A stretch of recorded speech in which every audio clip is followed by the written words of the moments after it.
develop these 5 abilities as part of your personal development quest. I call them the 5 abilities. Here's the first one. Develop the ability to absorb, the ability to soak it up like you're doing today. Be like a sponge. Don't miss anything. And not just the words. It's true, don't miss the words, but don't miss the atmosphere. Don't miss the color. Don't miss the scenario. Don't miss what's going on. Most people are just trying to get through the day. Here's what I want you to be committed to do. Learn to get from the day. Don't just get through it, get from it. Learn from it. Let the day teach you. Join the University of Life. What a difference that'll make in your future. Commit yourself to learning. Commit yourself to absorbing. Be like a sponge. Get it. Don't miss it. I've got a personal friend of mine who's so gifted in this area. I think he has soaked up and remembers everything that's ever happened to him. He can tell you as a teenager where he was and what he did and what he said and what she said and how they felt and the color of the sky and what was going on that day. And the reason is because he gets it. He gets it. He gets it. I'm telling you, it's more exciting to have him go to Acapulco, come back and tell you about it, than it is to go yourself. He's unbelievable. He's got this extraordinary gift. And why is it? When he's there, he doesn't miss anything. Here's a good phrase for you to jot down. Wherever you are, be there. Be there to absorb it up. Be there to soak it up. Take a picture if you can, but take pictures of your mind. Let your soul and heart take pictures. Get it, capture it, absorb it. That's such an important ability to develop, the ability to get it. Don't miss it. Don't be casual in getting it. Key phrase, casualness leads to casualties.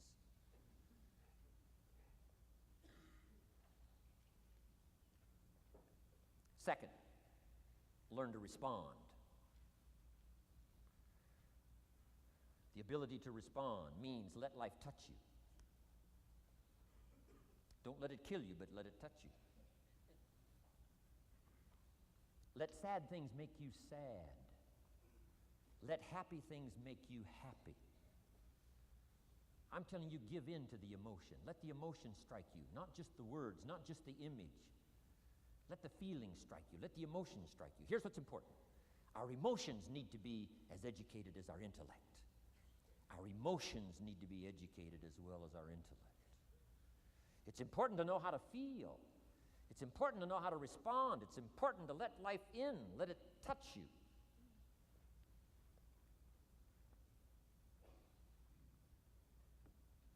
I'm the greatest guy in the world to take to the movies. I get into a good movie. I want a good movie. Make me laugh, make me cry, scare me to death, teach me something. Take me high, take me low.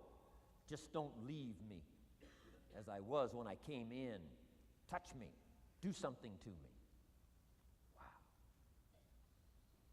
I picked up the newspaper in Australia. The advertisement says, see Dr. Zhivago on the big screen. I said, my gosh, I got to go see it on the big screen. I'd seen it, 2 or 3 times before, but the big screen, I love the old theaters, right? The balconies and the chandeliers and the draperies and all this stuff, the big screen.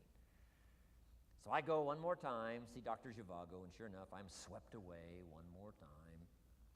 Story of the Russian Revolution, Dr. Zhivago, and that whole scenario. I had always missed the importance of the ending of that movie until this time. The other times I missed it. I'm telling you, this time, I got it. Comrade General said, Tanya, how did you come to be lost? After he'd found her, right? Said, how did you come to be lost? And she said, well, I was just lost. He said, no, how did you come to be lost?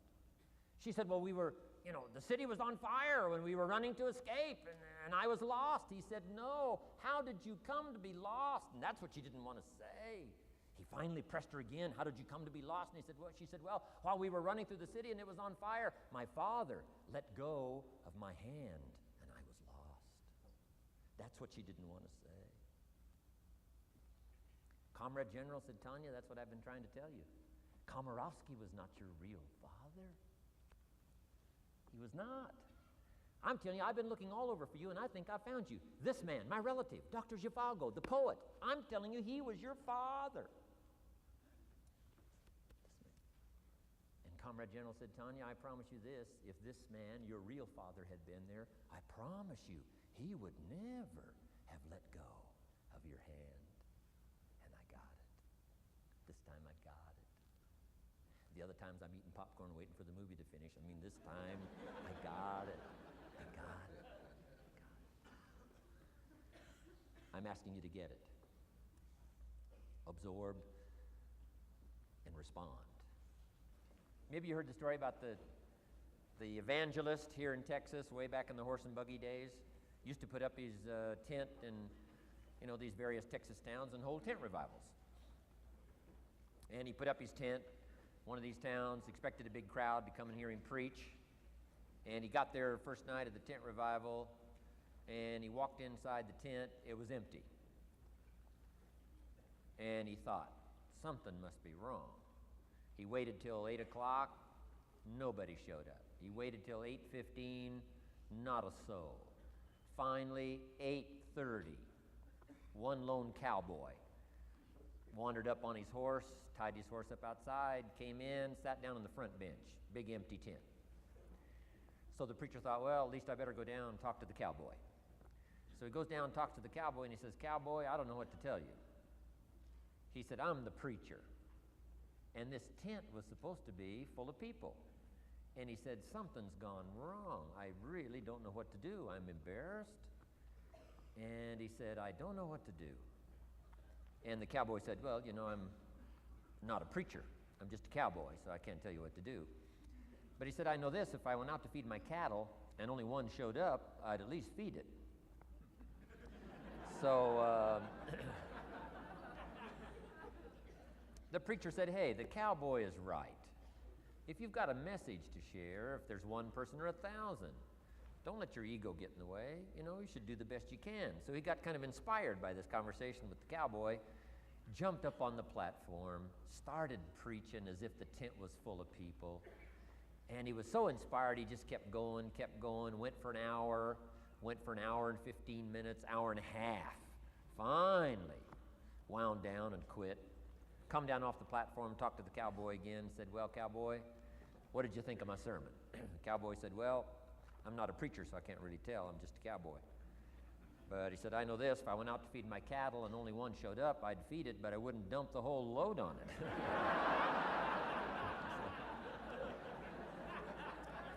So,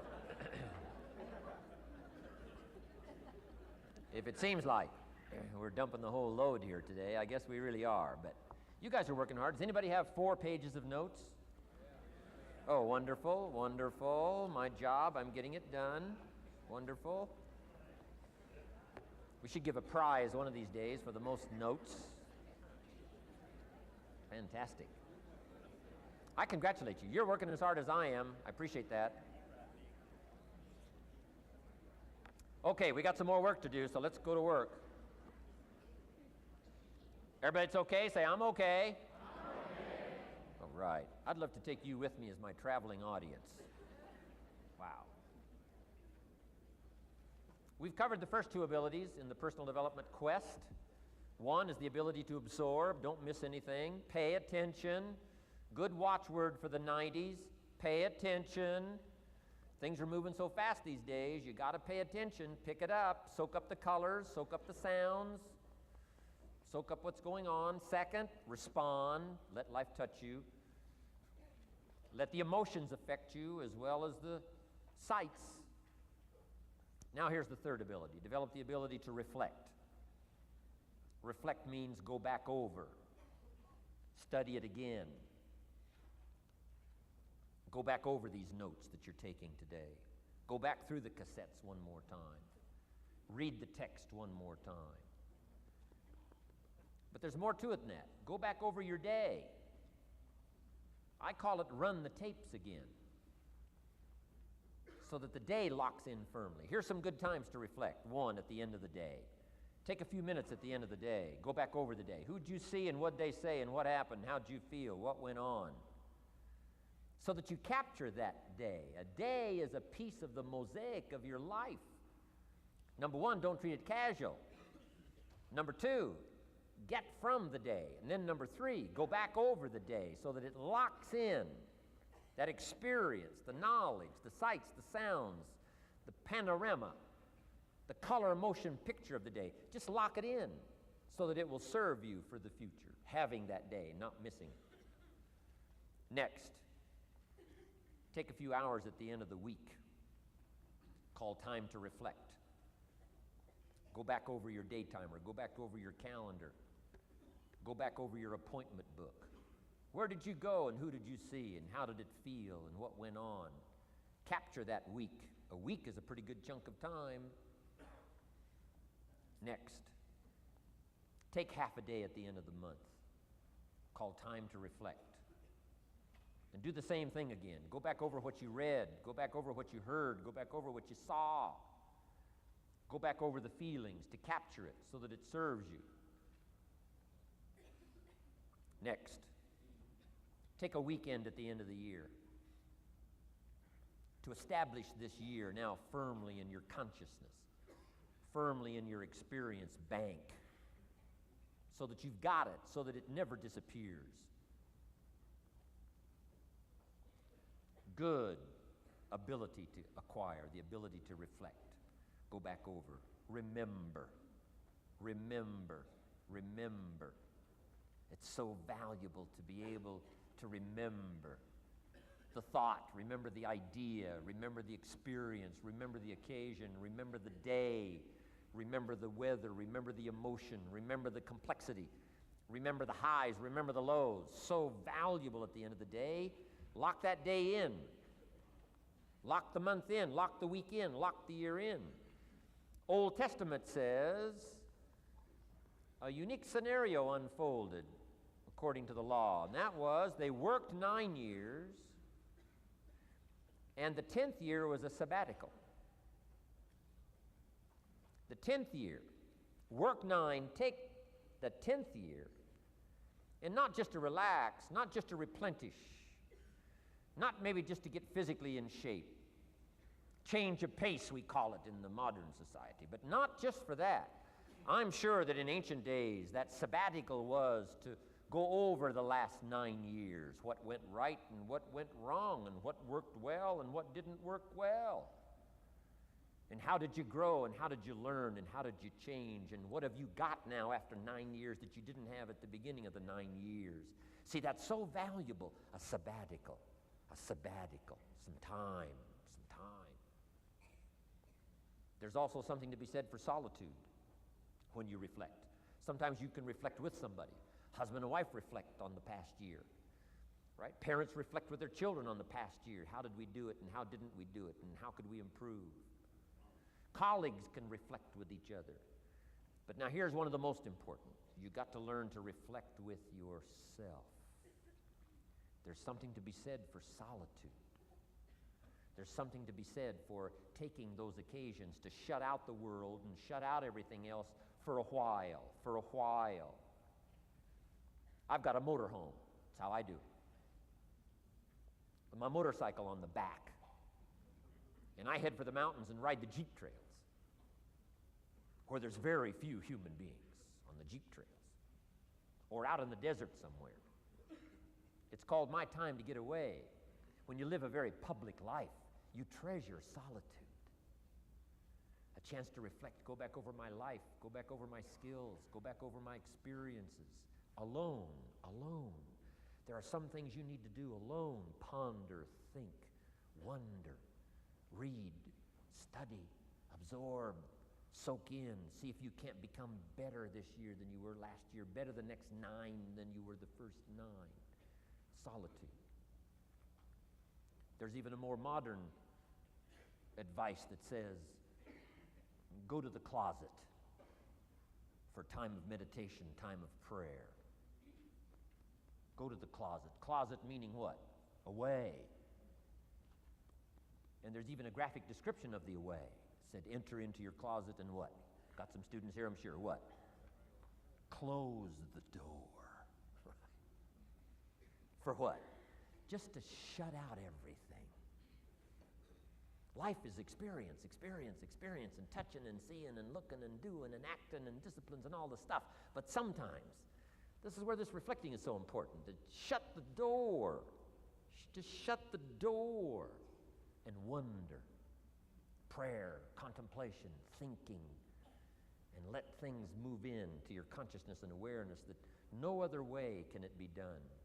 Right? Flying down the freeway, I'm telling you, it's difficult to get through. So many things to do, it's difficult to get through. But times of solitude, times to reflect. So this is so valuable, learn to reflect. Now here's why it's important to reflect. To make the past more valuable to serve you for the future. Here's what's really powerful, learning to gather up the past and invest it in the future. Gather up today and invest it in tomorrow. Gather up this week and invest it in the next week. Gather up this year and invest it in the next year. See, that's so powerful, rather than just hanging on one more year, hanging in there, seeing what's going to happen. Learn, study. This is part of the personal development quest, becoming better than you are, more valuable than you are, not just in terms of economics, in terms of motherhood, in terms of fatherhood, in terms of being a better brother, a better colleague, making a better contribution to the family, to society, to the community, to the church, to the office, to the commitment, to the partnership. Doesn't matter what it is that has value. Work on yourself, then you bring more value to the partnership, to the marriage, to the franchise, to the corporation, to the enterprise, to the community, to the nation. Self-development, personal development. The best contribution you can make to someone else is self-development, not self-sacrifice. Self-sacrifice only earns contempt. Self-development earns respect. Pity the mother who says, I'm just going to give up my life for my children. Self-sacrifice is not noble. Self-investment is noble from self-development. If I work on myself and become more valuable, think of what that'll do for our friendship. I used to use the old expression, you take care of me and I'll take care of you. I found out how shallow and short-ended that was. And I changed it to read like this, I'll take care of me for you, if you will please take care of you for me. And this is part of it, the personal development, that we work harder on ourselves than we do on our job. Now we bring that to the friendship. Now we bring that to the marriage. Now we bring that to the family relationship as a father, as a mother. And we develop the strength and we develop the power. That's key. And it takes, I think, this scenario of disciplines, these abilities, to acquire those gifts and those skills, that value, so that we bring more. Now, we bring more to the next week. We bring more to the next month. We bring more to the next year if you follow this absorb, respond, and reflect. I said to my father when he was about to turn 76, his 76th birthday, I said, dear father of mine, can you imagine what it's going to be like to gather up the last 75 years of your life and invest them in your 76th year? What a difference of philosophy, rather than just hanging on one more year.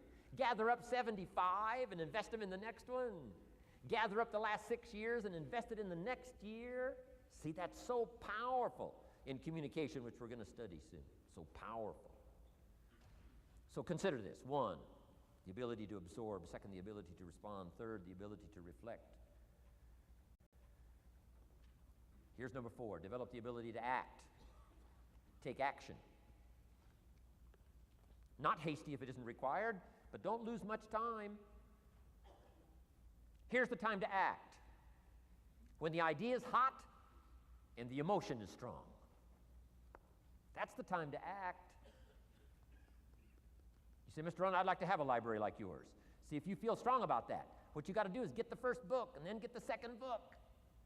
Before the feeling passes and before the idea gets dim, action pronto, action immediate, action as soon as possible. Because if you don't, here's what happens. We call it the law of diminishing intent. We intend to when the idea strikes us. We intend to when the emotion is high. But now if you don't translate that into action fairly soon, now the intent starts to diminish. And a month from now it's cold. A year from now, can't be found. So act. Set up a discipline when the emotions are high and the idea is strong and clear and powerful. That's the time to set up the discipline. Somebody talks about good health and you're stirred. Says, right, I need to get a book on nutrition. Get the book before the idea passes and before the emotion gets cold. Go for the book. Start the library. Start the process. Fall on the floor. Do some push-ups. Action. Got to take action. Otherwise, the wisdom is wasted. Otherwise, the emotion soon passes.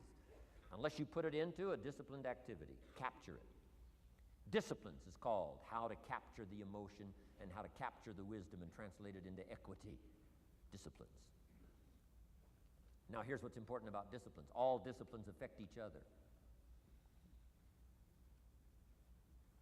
In fact, here's a good philosophical phrase. Everything affects everything else. Nothing stands alone. Don't be naive in saying, well, this doesn't matter. I'm telling you, everything matters.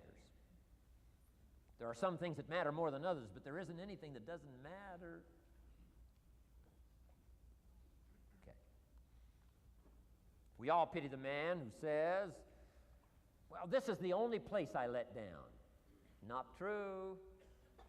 Key to take home. Every letdown affects the rest of your performance. Every letdown affects the rest. This is part of the educational process on personal development. If you don't take the walk around the block, you probably won't do the apple a day. If you don't do the apple a day, you probably won't start building your library. If you don't build your library, you probably won't keep a journal, and you won't take pictures, and then you won't do this, you won't do wise things with your money, won't do wise things with your time, won't do wise things with your possibilities and relationships, and the first thing you know, 6 years of that accumulated, and we say you have messed up. So the whole key to reversing that process now is to start picking up these disciplines. Now here's the positive side. Every new discipline affects the rest of your disciplines. Every new one affects the rest. That's why action is so important. The least action, the smallest action. Take it. Because when you start accomplishing and the value starts to return from that one action, it'll inspire you to do the next one and the next one and the next one. You start walking around the block, it'll inspire you to get an apple. Get an apple, it'll inspire you to get a book. Get a book, it'll inspire you to get a journal. Get a journal, it'll inspire you to grow, develop some skills. All disciplines affect each other. Every lack affects the rest. Every new affects the rest. The key is to diminish the lack and set up the new. And you've started a whole new life process. Key. Also, one more thought on discipline. Here's the greatest value of discipline. Self-worth. Self-esteem. People are teaching self-esteem these days, but they don't connect it to disciplines. The least lack of discipline, and it starts to erode our psyche. One of the greatest temptations is to just ease up a little bit, right?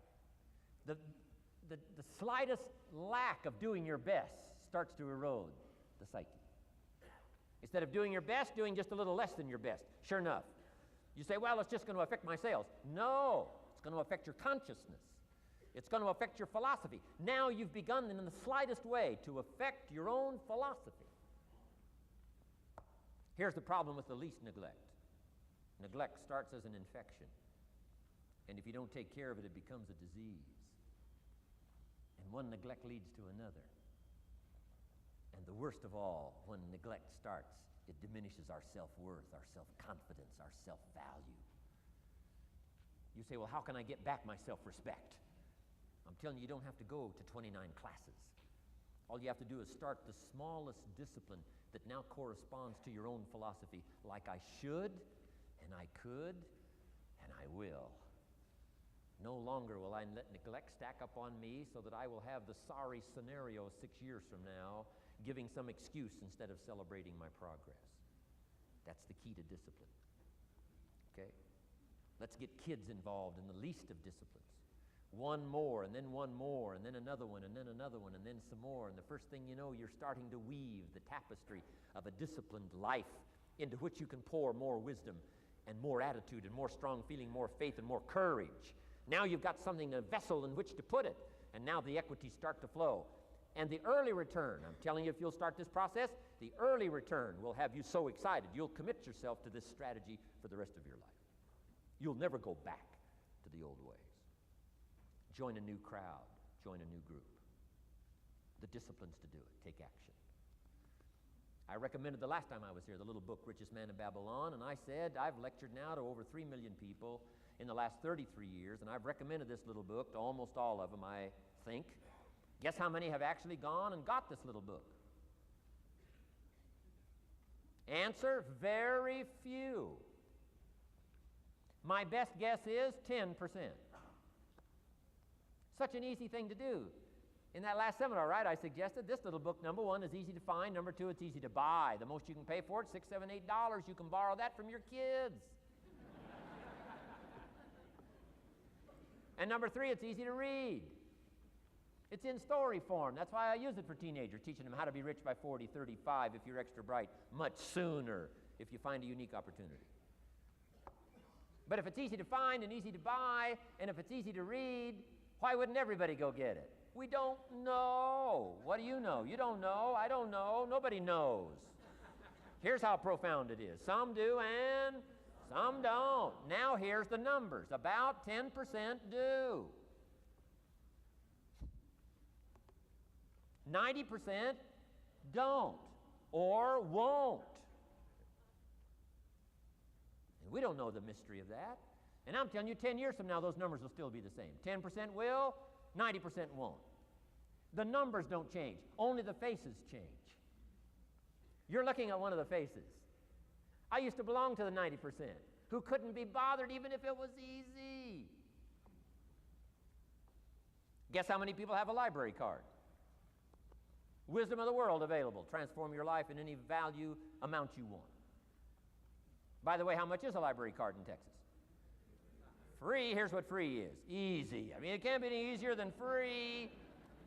Somebody says, well, would you bring it by? Well, no. At least you got to go get it. No.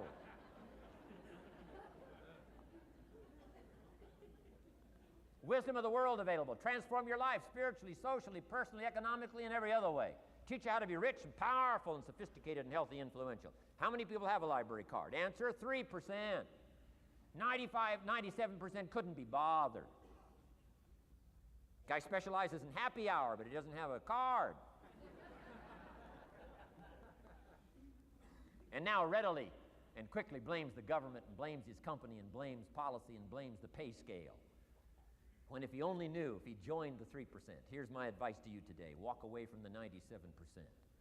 Don't talk like they talk. Don't act like they act. Don't go where they go. Don't specialize in what they specialize in. Throw away the blame lists they cling to. Start you a new life. You say, well, is it as simple as getting a library card and join the 3%?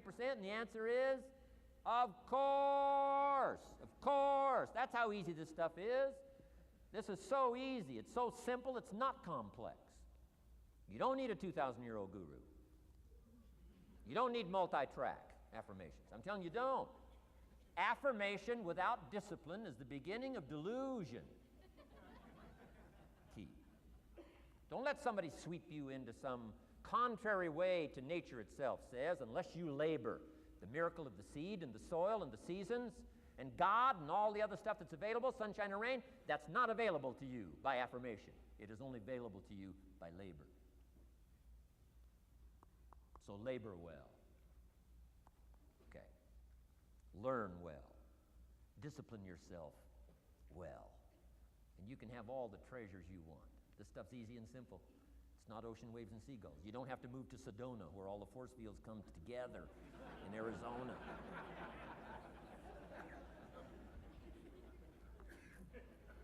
Let's teach our kids the simple ways to transform their health, number one. Their economics, number two. Their ability to communicate, number three. Their life and treasure and lifestyle, number four. Spirituality, number five. And the list goes on and on. Let's not leave out any of the least of disciplines that encourage us to do the next one, to do the next one, to do the next one. First thing you know, this whole scenario for you is spinning up instead of out of control on the negative side. This is all you got to do. It's as simple as this. It's as simple as a start, committing yourself to life change. And once you start down this road, I promise you, you'll join the 10% and the 3%. We're going to talk financial independence in just a little while. Guess how many people can retire from the income of their own personal resources when it comes time to retire? Answer, 5%. In the most independent country in the world, 95% are dependent, 5% are independent. Take charge of your own retirement. I'm telling you, if you take charge of your own retirement through personal development and all these skills we've taught today, plus what's coming up, financial independence, I'm telling you, take charge of your own retirement, you can multiply it at least by 5, maybe by 10, maybe by 20, maybe by 100.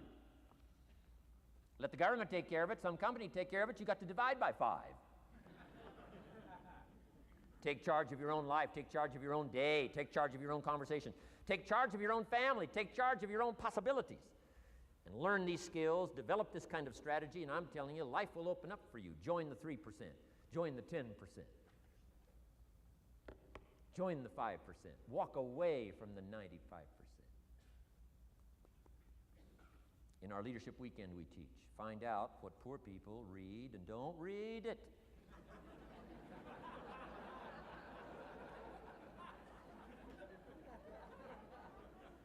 I'm telling you, don't talk like they talk. Lend a helping hand, but don't fall into their poor philosophical scenario. Don't blame what they blame. Don't use the excuses they use. It's called the language of the poor. Switch gears, switch language, switch ideas, switch strategy. Start with the simplest of disciplines. And don't bemean any of these disciplines. The smallest of disciplines starts the process of life change. And if you'll invest in this thing called discipline, you can have whatever you wish. It's called the beginning of a miracle. Now here's the last clue on discipline. Do the best you can. We covered earlier, but here's a good scenario for the do the best you can. I've got a good question for you. Is the best you can do all you can do? And the answer is no. Strangely enough. If we all fell on the floor right now and did as many push-ups as we possibly could, and let's say for some reason you haven't been into push-ups lately, I can't imagine why, but let's say, and let's say the best you can do is 5.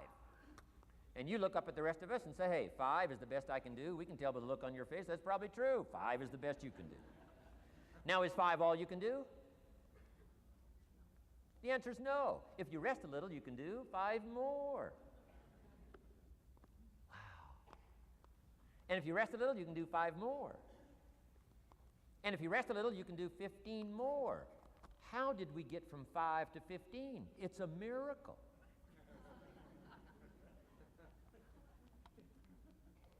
And if you rest a little, you can do 15, rest a little, you can do 15, rest a little, you can do 20.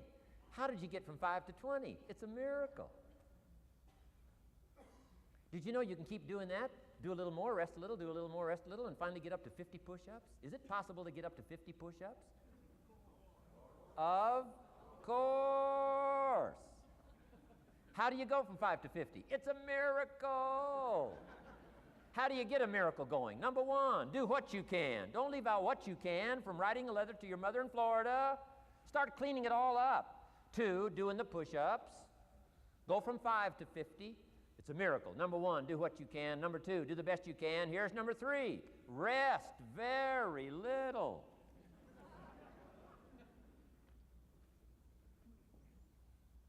Don't rest too long. Why? The weeds take the garden. Kids have got that figured out. You can't rest too long. Here's the clue. Make rest a necessity, not an objective. The objective of life is not to rest. The objective of life is to act. Think of more disciplines. Think of more ways and means in which to use your own wisdom and your own philosophy, and use your own attitude, your own faith, your own courage, your own commitment, your own desires, your own excitement. Invest it, invest it, invest it, invest it in discipline so that it's not wasted. The smallest of discipline. Thereby transform your life. Join the 5%, join the 10%, join the 3%. Guess when I went and got this little book, Richest Man in Babylon? The same day I heard about it. I went and got it. Somebody says, well, Mr. Rohn, does that make you different than most other people? And the answer is yes. Somebody says, well, why is that? We don't know. We don't know. What do you know? You don't know. I don't know. None of us knows. Some do and some don't. The numbers don't change. Only the faces change. from those who get in on a seminar like this, listen to a dynamic sermon, read a book, listen to some cassettes, take seriously the next conversation of a friend who wants to level with you, and do something about it. And you can walk away from the 97%, not live there anymore. Because if you don't, the next 6 years of your life will be like the last 6. Mr. Shove said to me, Mr. Rohn, 6 years now you've been working. I'm telling you, the next 6 years of your life is going to be like the last 6, unless you take advantage and start making these personal changes. I made the changes, totally revolutionized my life. So take a look at the next 5 years of your life. It's going to be like the last 5, unless you change. And if you will change, everything will change. Join the 5%. 10 years from now, the numbers are going to be the same. But I'm telling you, some faces in this audience can change and start showing up in the 3% crowd, in the 5% crowd, in the 10% crowd, and thereby dynamically affect your life and your future. Develop these strengths. Now here's the last ability. Develop the ability to share. Pass along to someone else. If you've picked up a good idea today, pass it along. Don't let it stay. Pass it along.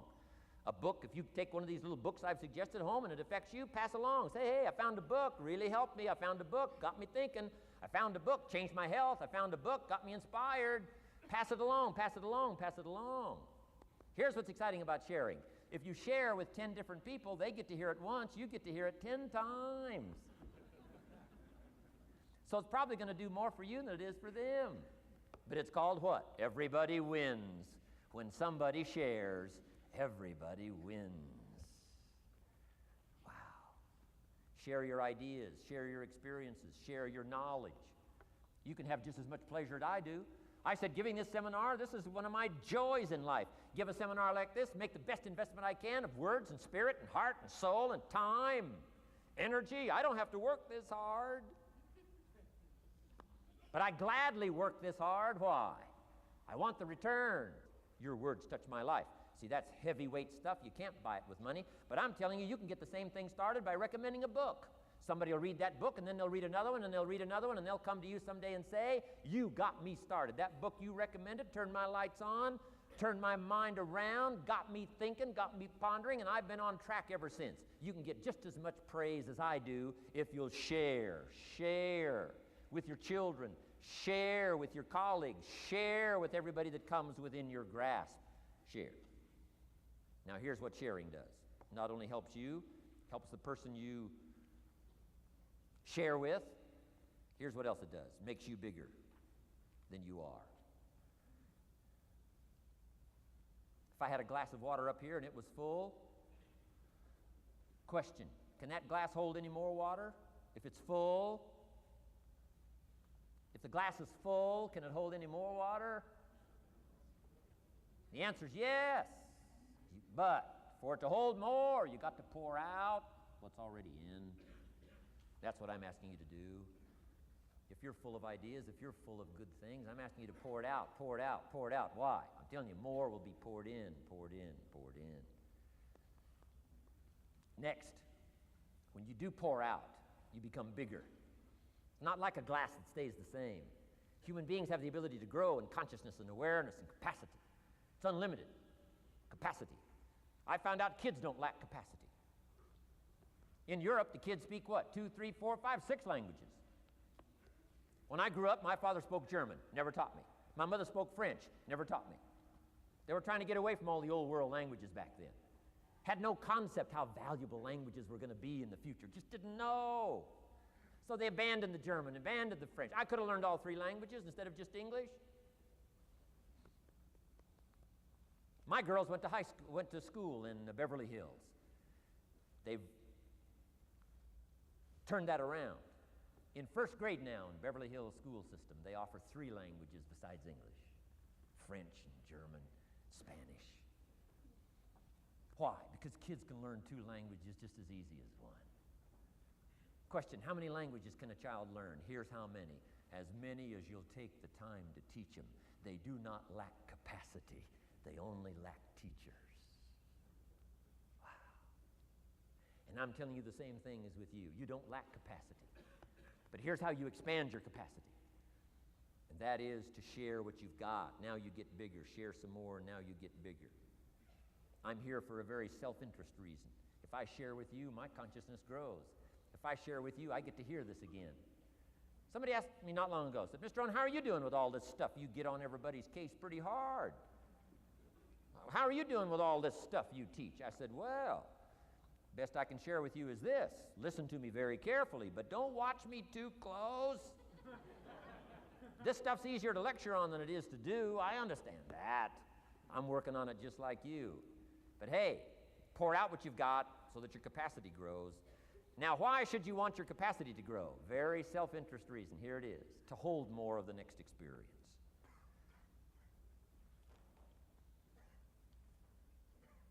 You mean to tell me that sitting in this audience, some people will get more out of it than others? And the answer is yes.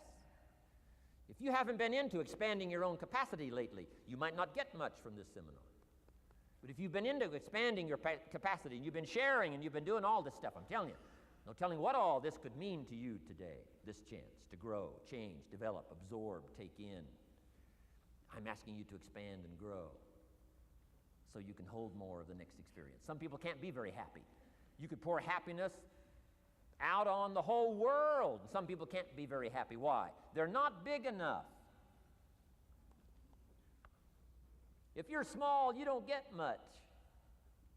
Small in comprehension, small in the ability to think and wonder, small in appreciation, no matter how much is poured out. Prosperity can be poured out on the whole country. Some people don't get much. Why? They're too small in their thinking, too small in their ability to share, have not expanded to their full capacity. Don't be like that. Now, some people aren't going to get much because they've got their cup turned upside down. You couldn't put anything in. Learn to share. It's a glorious, glorious experience. Okay, enough on personal development. Let's cover now setting goals. Let me show you something that turned me every way but loose. I've never been the same since I found out about it. Learning how to set goals.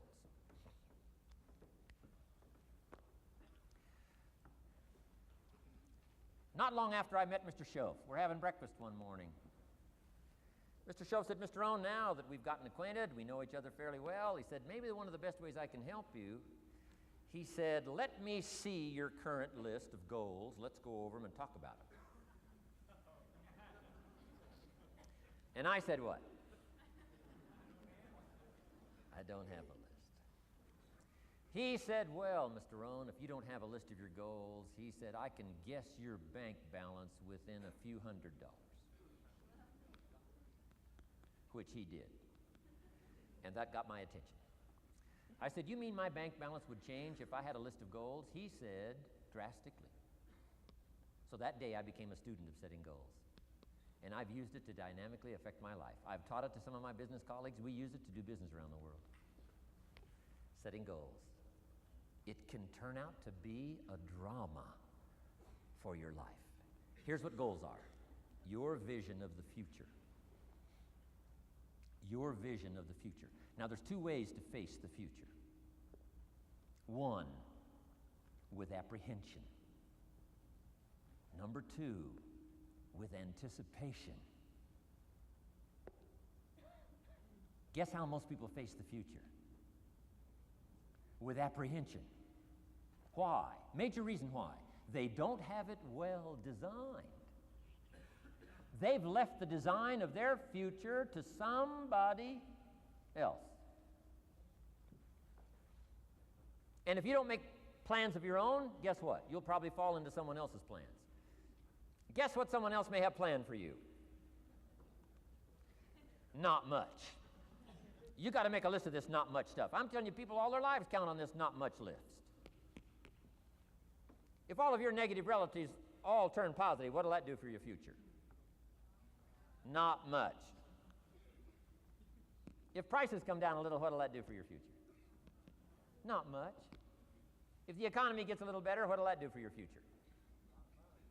Not much. If circumstances get a little better, what will that do? Not much. If the weather gets a little better over the next few years, that'll do. Not much. I mean, you could go right down this whole scenario list. Most people all their lives, with their fingers crossed, count on this not much list. That's why 10 years from now, they'll be driving what they don't want to drive, living where they don't want to live, wearing what they don't want to wear, doing what they don't want to do, having what they don't want to have, maybe become what they didn't want to become. And it all starts by counting on something that's not going to count much. You say, well, then how can my life dramatically change? You got to count on yourself. And here's one of the things you got to count on: your ability to design the future. It's called the promise. And the promise of the future, if you'll design it well, can have an awesome effect on your life. But if you face the future with apprehension, you'll take hesitant steps all day, uncertain steps all day. And if you take uncertain steps all day for 6 years, you can imagine how empty your life can be. We've got to help our kids with the promise of the future. Now here's what's connected to the promise: the price. The price to pay. But I'm telling you, the price is easy if the promise is clear. One of the better notes to make for today. The price is easy if the promise is clear and powerful. But the price seems almost too much to pay, too much to get over, too much to accomplish if the promise isn't clear, if the promise isn't powerful. I'm telling you, kids will pay the disciplines if they can see the promise. One of our biggest challenges as parents in the 90s is to help our kids see the promise of the future. That's why I'm teaching financial independence, how to become wealthy and powerful and sophisticated and healthy and unique. All of the stuff kids would hope to go for.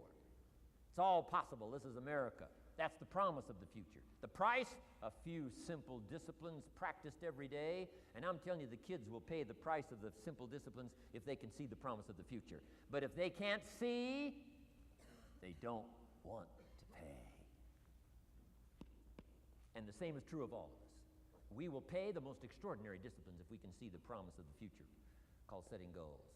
So I'm asking you to get a handle on the future. I'm asking you not to leave it to anyone else. Don't leave it to the company. Companies got their own goals. I'm asking you to set your own goals, your personal goals. Income goals and financial goals and health goals and spiritual goals, and where do you want to go and what do you want to do and what do you want to see and what do you want to be. That's it. Promise of the future. Design your own future. It's within your hands and your capacity to do so. Here's how simple now goal setting is. It's not mysterious. You don't have to anchor, you don't have to focus, you don't have to visualize, none of that stuff. Here's how simple goal setting is. Changed my life. Decide what you want and write it down. I mean, that's how profound this stuff is. Decide what you want and write it down. Make a list. Where do you want to go? What do you want to do? What do you want to see? What do you want to be? What do you want to have? What do you want to share? What projects would you like to support? What would you like to be known for? What skills would you like to learn?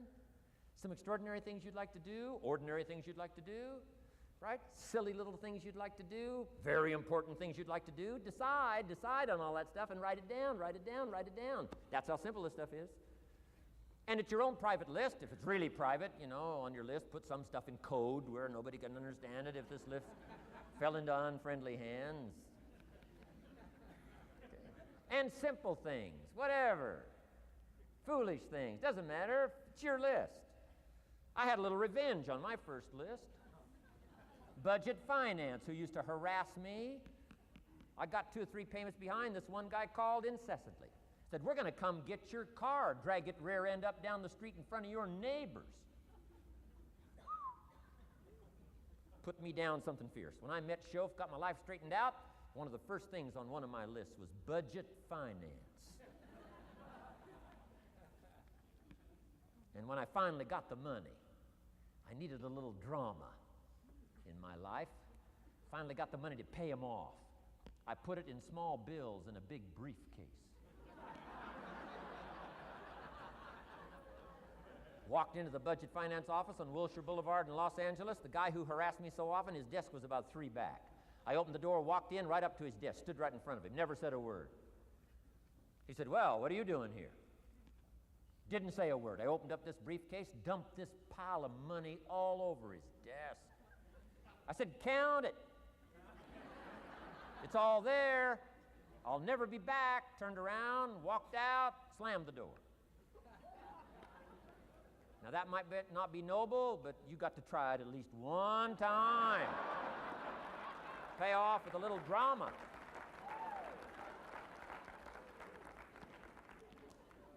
got to check them off my list. Keep your list with you. I keep my list in my journal so that I can go back. 5 years ago, here was my list, and I'm a little embarrassed. Here's what I thought was so important now. How my philosophy has changed from 10 years ago, 5 years ago, 3 years ago. Here's my old list. Here's my new list. Here's what's valuable to me now. Here's what I want my life to be now. Here's where I want to go, what I want to do, what I want to see. Keep your lists of goals so that it shows your growth, shows your ability to change and grow. Your philosophy grows and expands what's valuable. Setting goals.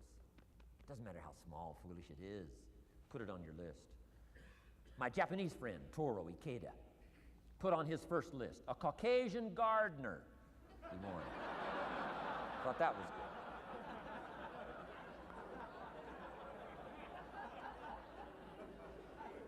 I like that. Have you got this profound thing now on setting goals? Here's how profound it is. Decide what you want and write it down. Get together with your wife, decide. Get together with your kids, decide. Get together with your business colleagues, decide. Write it down. Make a list. Okay, that's how easy it is. Now let me give you one more scenario on setting goals. When I started making my first list, Mr. Shope said, Mr. Rohn, looks like we're going to be together for a while. He said, I've got a suggestion for you. He said, I think one of the first goals you ought to set, you're a 25-year-old American male. Sure, you've made some mistakes, but now you're on the road to better things. You got a family, worth it. Reasons makes the difference. And he said, you've got every reason to do this. He said, why don't you, among all the goals you're going to set, why don't you set a goal to become a millionaire? A millionaire. This is America. All the possibilities are available. Why don't you set a goal to become a millionaire? He said, it's got a nice ring to it. Millionaire. Enough zeros to impress your accountant? Millionaire. And he said, here's why. Now I thought, the man doesn't need to teach me why. I'm thinking, wouldn't it be great to have $1 million? He said, no, that's not it. Here's why. And I had one of the greatest lessons I ever learned, and I'm about to share it with you. This will be worth the price of being here today if you can capture what I'm about to share with you. Babysitter fees, whatever else you paid. Some of you missed some sales today to be here, so this is a costly day for you. But what I'm about to share with you changed my whole life. Here's what Mr. Shope said. Set a goal to become a millionaire. And he said, here's why. For what it will make of you to achieve it. And I got one of the greatest classes in one sentence I've ever received in my life. Set a goal that'll make you stretch that far. For what it will make of you to achieve it. What a brand new reason for setting goals. What an all-encompassing challenge to have a better vision of the future. What for? To see what it will make of you to achieve it. And here's why. The greatest value in life is not what you get. The greatest value in life is what you become. Major question to ask on the job is not, what am I getting here? That's not the major question. The major question to ask is, what am I becoming here? It's not what you get that makes you valuable, it's what you become that makes you valuable. So Shope said, set a goal to become a millionaire. For what it will make of you to achieve it. Then he said, when you finally have become a millionaire, now, he said, what's important is not the money. I thought, wow, I've got some more to learn. He said, no, Mr. Rohn, I'm telling you honestly, you could just give the money away. Now, I did better than that, right? I told you. I lost it all.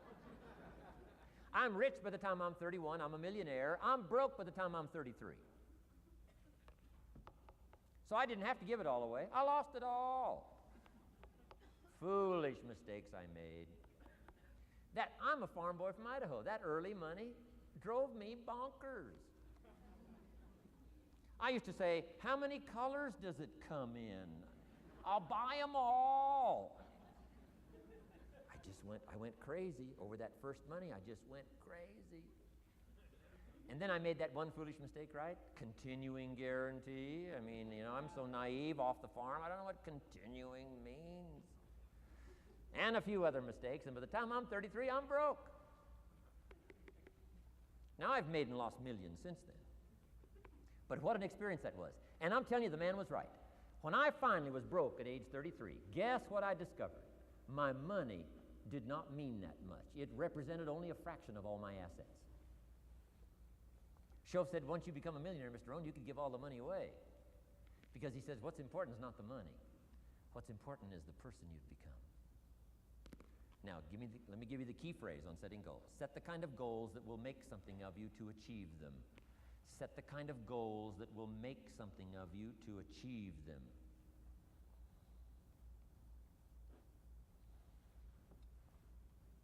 Always keep that in mind. What will this make of me?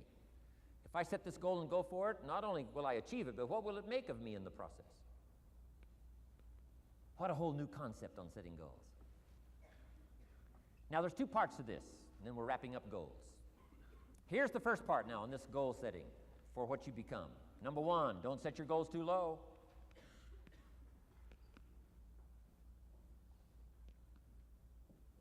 Interesting, we teach in leadership. You'll find it on the cassettes. Don't join an easy crowd. You won't grow. Go where the expectations are high.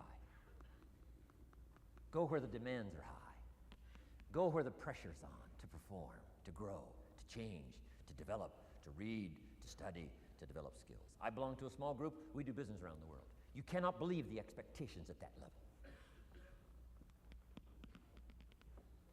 What we expect of each other in terms of excellence, far beyond average.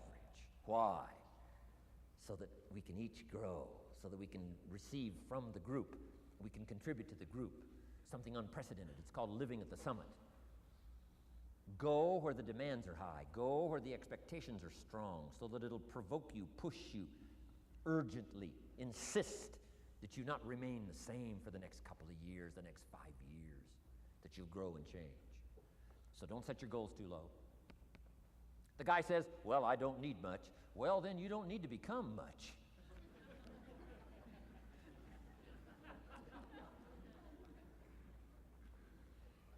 Now, here's the last part on setting goals. Don't compromise. Don't sell out. There were some things I went for back in those early years that I paid too big a price for. If I'd have known how much it was going to cost me, I never would have paid, but I didn't know. So don't sell out. Ancient phrase says, count the cost, count the cost, count the cost. An ancient story says, Judas got the money. You say, well, that's a success story. No. It's true, 30 pieces of silver in those days was a sizable fortune. You say, well, if a guy's got a fortune, right, that's a success story. No, you don't understand. His name was Judas. Doesn't that ring a bell? Judas.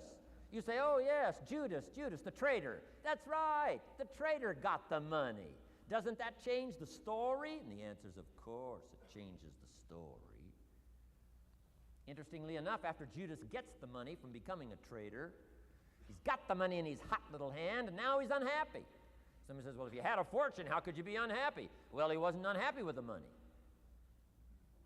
He was unhappy with himself. Key phrase, the greatest source of unhappiness is self-unhappiness. The greatest source of unhappiness doesn't come from outside. The greatest source of unhappiness comes from inside. And here's where the erosion starts, doing a little less than you could. That's where the beginning little infection of unhappiness starts, doing a little less than you can, not feeling that good about yourself. So don't let that happen. Judas is unhappy. He says, what'll I do? He says, oh, I'll just take the money back. Walked in where he got the money and said, here, take this money, I'm unhappy. They said, heck with you, Judas. We got what we wanted. You got what you wanted. Out. They threw him out with his money. Judas says, well, what'll I do now? He says, oh, clever. Should have thought of this first. I'll just throw the money away. And he proceeded to throw his fortune away. Why would he throw his fortune away? He was so unhappy with himself. And that's not even the end of the scenario. After he threw his fortune away, he couldn't change what he became, a traitor. And now, in total abject frustration, he goes out and hangs his worthless self, which all traitors should do, save the state the money.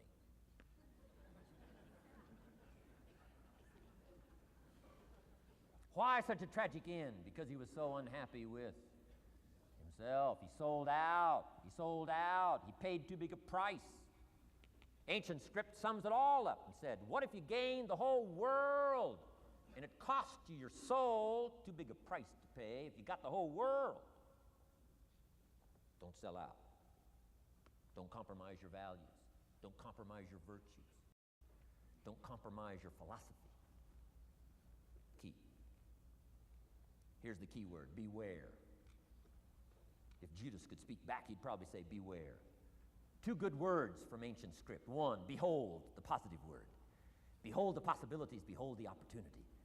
Behold the drama, behold the awesomeness, behold the uniqueness. Behold the majesty, behold, behold. What a good word. But here's the other word, beware, beware, beware. Don't sell out. Mark well what you become in pursuit of what you want. But I'm inspiring you, hopefully, to set the kind of goals that'll transform your life, make you far better than you are, far stronger than you are. Okay. Isn't this good advice? This is such good stuff. I should have paid to get in, right?